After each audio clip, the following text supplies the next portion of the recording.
You head to your local Toys R Us and find the newly released Super Mario Bros. 2 for the Nintendo Entertainment System. You beg your mom to buy it, and she does. After you get home, you run into your bedroom, insert the game pack, trademark, into your NES, turn it on, and start playing. As you keep playing, you notice something's off. Instead of jumping on enemies, you throw vegetables at them. Instead of Goombas, Koopas, and the like, there are Bob-ombs, Shy Guys, and Ninjas, not found in the first Mario game you got 3 years ago. After beating the game, you shrug it off, enjoying it but still on the fence. Why was this game so different from the first? You just think they wanted to change things up a bit, turn off your NES and TV, and go to bed, waiting for the next day to go to school. Years later, Super Mario Land and Super Mario Bros. 3 come out, and lo and behold, they acted the same as the first. Now the gears in your head really start turning. As 35 years pass by and more games come out, you still wonder, why was Super Mario Bros. 2 so different? You decide to look it up online to seek your answer. After the massive impact the Famicom, or NES everywhere else besides Japan, and Super Mario Bros. Made, everyone was waiting for a sequel, so of course Nintendo got to work. On June 3rd, 1986, in Japan only, they released Super Mario Bros. 2 on the Famicom Disk System, and added on to the Famicom, which allowed you to insert floppy disks to play games normally not possible with a cartridge. Now let's put you in someone else's perspective. The date is June 3rd, 1986. You get home with a copy of Super Mario Bros. 2, and after your parents help you set up the Famicom Disk System, you insert the game and turn it on. You start playing and immediately aim for the 5 question blocks. You hit the third block, and a brown mushroom appears. Oh, a new power-up? I wonder what it does. You run straight into it, causing Mario to die and lose a life. You're confused. The power-up killed Mario, but why would the game do that? You ignore it and continue your playthrough. As you keep playing, you realize the game is much more difficult. After discovering red piranha plants that don't stop coming out of pipes even if you're standing next to or on top of the pipe it's coming out of, as well as secret warp zones like above and over the flagpole that send you backwards instead of forward, you rage quit, turn the game off, and go to bed. Super Mario Bros. 2 in Japan was significantly harder than its predecessor and definitely was not the same as the Mario 2 we got here internationally. When it was time to localize the game to other regions, they sent the game to Howard Phillips for testing. If you don't know who Howard Phillips is, he was the manager of Nintendo's warehouse located in Tukwila, Washington from 1981 to 1991. He also tested upcoming Nintendo releases. One day, he got a box filled with games ready to localize.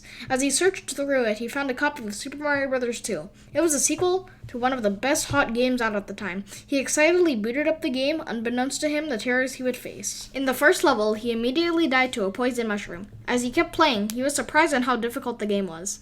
As I continued to play, I found that Super Mario Bros. 2 asked me again and again to take a leap of faith, and that each of those leaps resulted in my immediate death. This was not a fun game to play. It was punishment. Undeserved punishment. I put my controller down, astonished that Mr. Miyamoto had chosen to design up such a painful game.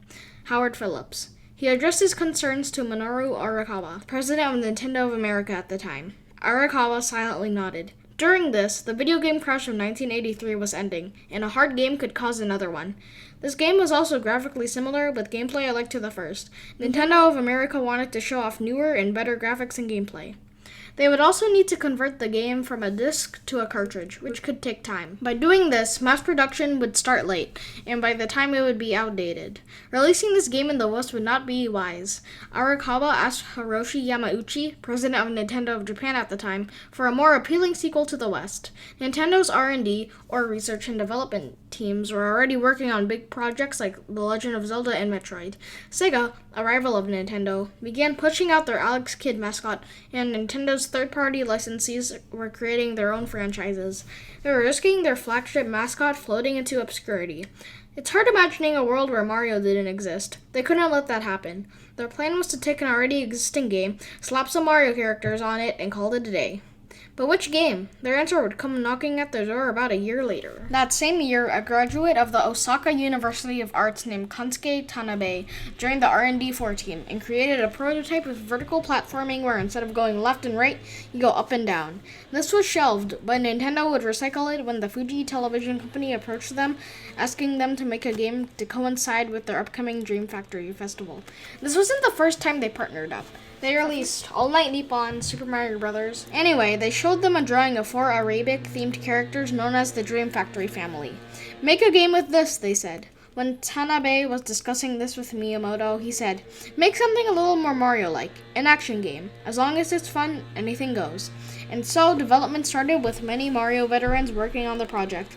Tanabe was the director, Miyamoto was the supervisor, and Koji Kondo returned to compose music.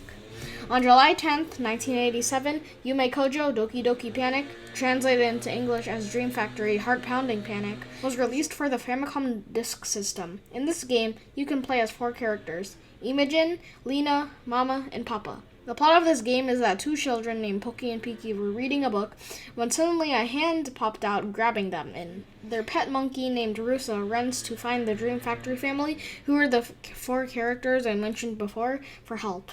Each character has different speed and jump height, meaning that choosing one specific character could make a level easier or harder. The core mechanic of the game was throwing items at enemies or throwing other enemies at enemies to defeat them. There are also many locations in this game like deserts, caves, dungeons, and more. Famitsu, a popular Japanese magazine, rated the game a 31 out of 40, saying it was an action game that's a slight remix of Super Mario. This statement made sense, as there are many references to the Mario series like invincibility stars, POW blocks, coins, and warp zones. After this game's release, Nintendo of Japan saw this game as the answer to Nintendo of America's problem. It was perfect. It was created like a Mario game, made by the Mario team, and had better graphics than the original Super Mario Bros.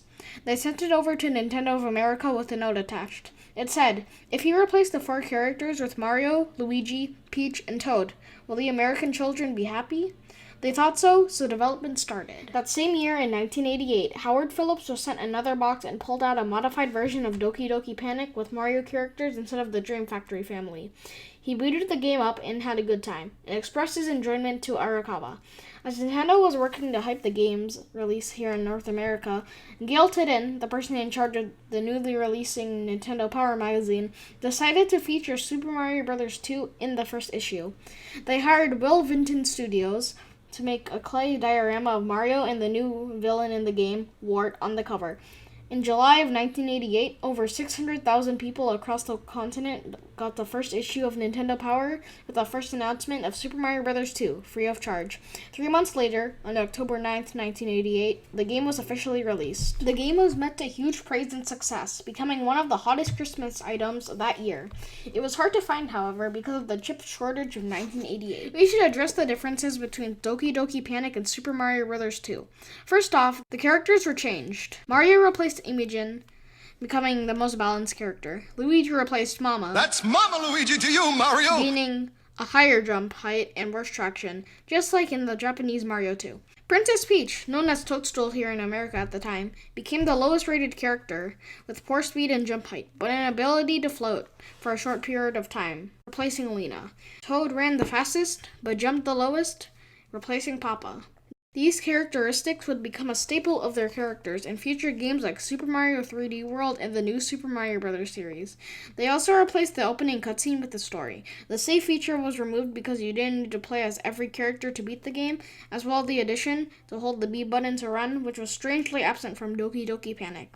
They also changed items to be more Mario-like, as well as some animation improvements. Nintendo kept quiet about this for 3 years. Other magazines talked about the Switch, but in 1991, Nintendo officially confirmed this in the book Mario Mania. In 1992, the game was released in Japan as Super Mario USA.